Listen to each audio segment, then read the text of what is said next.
Hello students, good morning. We are discuss about the rise of nationalism in India. It's chapter 12. So let us discuss about the nationalism in India. Factor responsible for the rise of nationalism in India. तो सबसे पहले तो हम लोग ये देखेंगे कि कौन कौन से फैक्टर्स रिस्पॉन्सिबल थे नेशनलिज्म के लिए इंडिया में। ठीक है, तो सबसे पहला है इकोनॉमिक एक्सप्लॉयटेशन। सबसे पहले तो जब ब्रिटिश कंपनी भारत में आती है तो वो केवल व्यापार करने के लिए आती है, ट्रेड करने के लिए, और फिर धीरे धीरे यहाँ के जो हैंडमेड हैंडीक्राफ्ट्स थे उनको वो धीरे धीरे करके समाप्त कर देते हैं। तो इस वजह से यहाँ का किसान वर्ग जो है इनसे नाराज़ होता है। सेकंड है पॉलिटिकल कॉजेज़। पॉलिटिकल कॉजेज़ के अंतर्गत हम लोग देखते हैं कि जितने भी इंडिया के नवाब प्रिंस वगैरह थे वो सारे के सारे ब्रिटिश कंपनी से नाराज़ होते हैं। ठीक है, उसके कई सारे रीज़न हैं जिसे हमने प्रीवियस चैप्टर्स में हमने डिस्कस किया है इसके बारे में।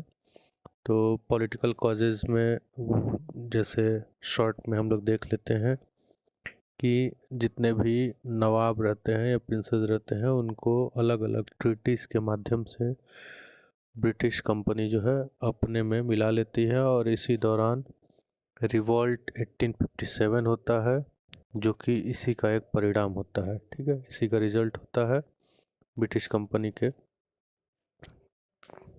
कार्यों का। रिलीजियस एंड कल्चरल अवेकनिंग, लोगों के अंदर अपने रिलीजन को लेकर के जागरूकता आती है, अपने कल्चर को लेकर के। ठीक, वो कैसे होती है, जैसे हम लोग देख सकते हैं राजा राम मोहन राय, स्वामी दयानंद सरस्वती, स्वामी विवेकानंद, इन महान सोशल रिफॉर्मर्स का हम लोग देख सकते हैं कि इन्होंने बहुत सारे कार्य किए जिससे लोगों के अंदर अपने रिलीजन, अपने कल्चर को लेकर के एक अवेकनिंग आती है, एक जागरूकता होती है। ठीक, उसके बाद से हम लोग देखते हैं administrative unity of the British.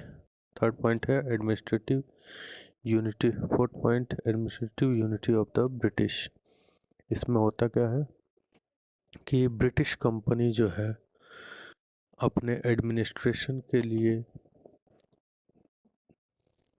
अपने एडमिनिस्ट्रेशन को चलाने के लिए इंडिया में सिविल हो गया, जुडिशियरी हो गई, कई सारी चीज़ें जो हैं वो लोग लेकर के आते हैं जिससे कि पूरे इंडिया में जैसे सिविल, जुडिशियरी, ये सब चीज़ें एक जैसा नियम पूरे इंडिया में हो जाता है, जिससे लोग जो है एक जैसी नियमों का पालन करते हैं। और सबसे ज़रूरी चीज़ इसमें होती क्या है कि लोगों को एक दूसरे के बारे में जानने का एक अवसर मिल जाता है। Development of means of transport and communication, इसमें क्या होता है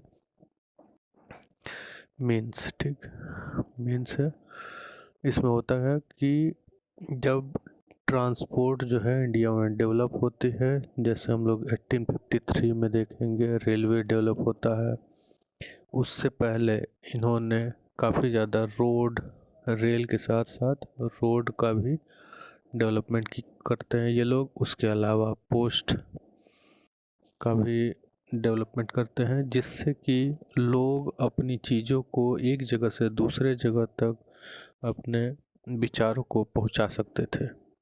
ठीक, तो ये सब चीज़ें हो गई। उसके बाद से जब हम लोग आगे देखते हैं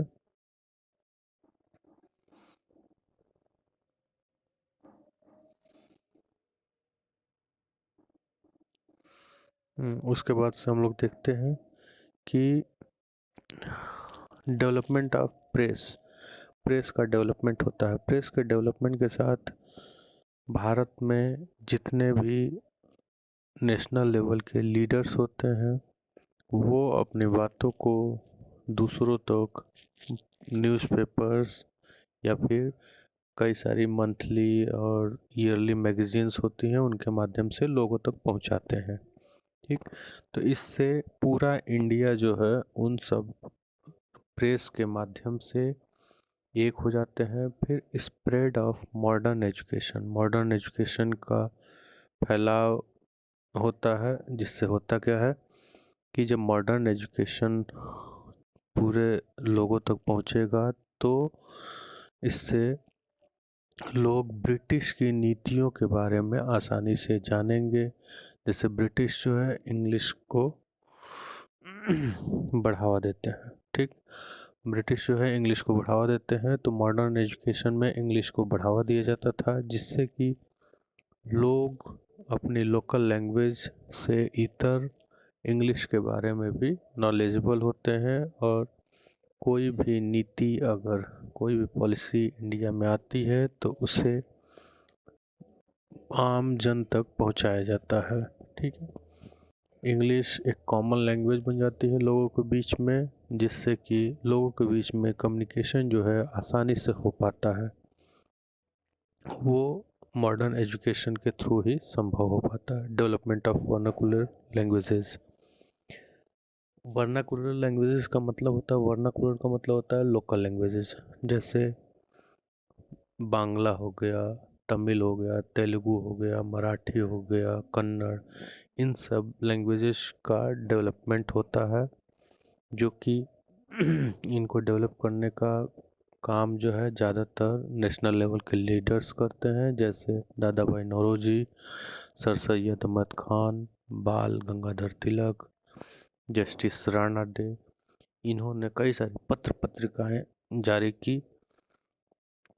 जैसे इसमें कई सारे राइटर्स भी आते हैं, जैसे हिंदी में प्रेमचंद्र, बांग्ला में रविन्द्रनाथ टैगोर, उर्दू में मोहम्मद इकबाल, बंकिम चंद्र चटर्जी, सुब्रमण्यम भारती। ऐसे करके कई सारे लीडर्स और राइटर्स आते हैं जो कि अपनी लोकल लैंग्वेजेस को आगे बढ़ावा देते हैं, जिससे कि लोगों को देश में हो रही सारी चीज़ों के बारे में उनके साहित्य के माध्यम से, उनके लिटरेचर के माध्यम से लोगों को पता चलता है। फिर इमीडिएट फैक्टर्स क्या होता है? इमीडिएट फैक्टर्स के बारे में जब हम लोग देखेंगे तो इसमें होता है लॉर्ड लिटन का जो समय रहता है 1876 से लेकर के 1880 तक का। तो इसमें कुछ इम्पोर्टेंट चीज़ें घटित होती हैं, जैसे कि हम लोग देखेंगे removal of import duties from British goods. इन्होंने, लॉर्ड लिटन ने क्या किया कि जो ब्रिटिश गुड्स इंडिया में जो आते हैं भारत के तट पे, तो उनसे इम्पोर्ट ड्यूटी नहीं ली जाती है, जिससे कि ब्रिटिश कंपनियों को कोई टैक्स नहीं देना पड़ता है बाहर से, विदेश से इंडिया में लेकर के आने से। तो इससे होता क्या है कि वो अपने सामानों को सस्ते दामों पर इंडिया में बेच सकते थे, जिससे होगा क्या, दिक्कत क्या होगी कि इंडिया के जो कारीगर हैं उन लोगों का जो धंधा है, जो व्यापार है, वो नुकसान पहुंचेगा, वो चौपट हो जाएगा। ठीक, फिर दूसरा क्या होता है कि जब वॉर होता है अफगानिस्तान के साथ, ठीक, उसका सारा फाइनेंस, उसकी सारा सारा का सारा खर्चा जो है वो भारत सरकार से दी जाती है। भारत सरकार यानी ब्रिटिश सरकार से, यानी इंडिया के रेवेन्यू से ही इसका पूरा खर्च दिया जाता है, जो कि गलत था। क्यों गलत था? क्योंकि इस पे पूरा का पूरा खर्च जो है इंडिया के रेवेन्यू से अगर जाएगा तो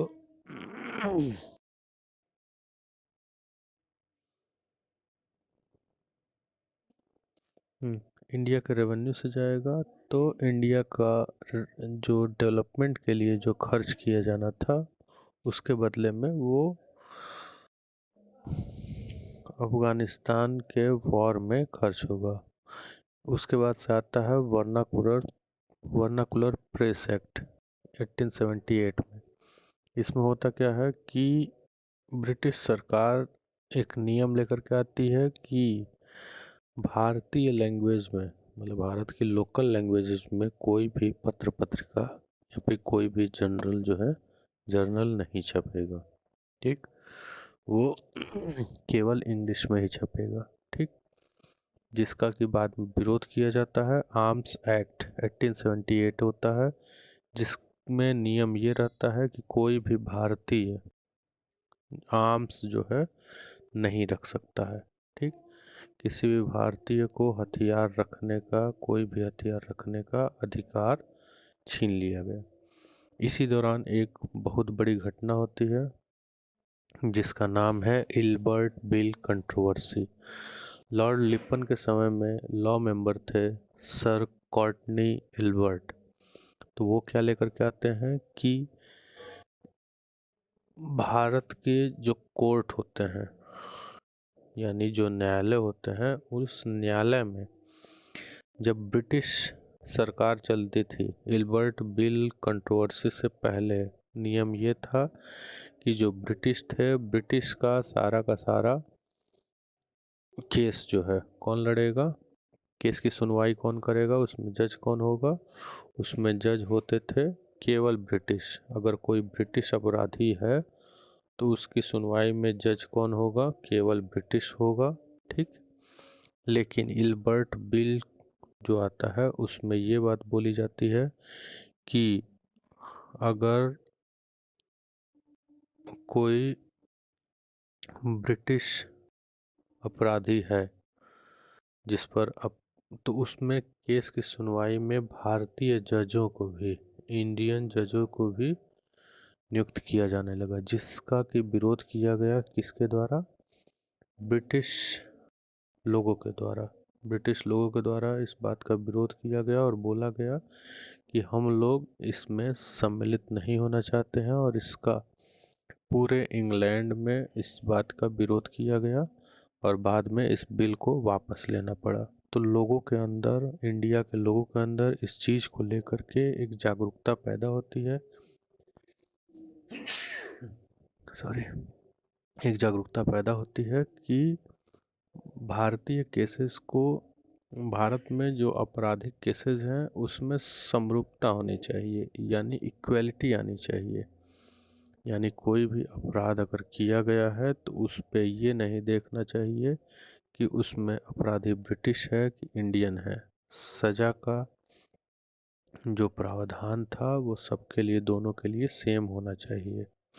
इसी वजह से एल्बर्ट को और लॉर्ड लिपन को काफ़ी ज़्यादा इंडिया में सपोर्ट मिला।